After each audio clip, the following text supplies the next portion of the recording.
Question number 3 states that technetium, which is Tc, is a second row transition element that does not occur naturally on Earth. One of its isotopes has 56 neutrons. What is the nucleon number of this isotope? And these are the 4 options.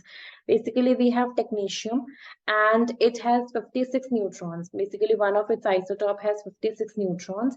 If we look at the periodic table, then technetium has the atomic number equals to 43. Its atomic number is 43 and it has 53 neutrons. We just have to calculate the nucleon number. If we talk about nucleon number, it is basically number of protons plus number of neutrons. It's basically number of protons plus number of neutrons. And we know for any isotope, number of protons always remains same, which is atomic number. So protons is 43 and neutrons for this particular isotope has 56. So if you count this, you will get 99. So that means the number of nucleons or the nucleon number of this isotope is 99. If you look at the options, C is the correct option. So this is about question number 3. Thank you.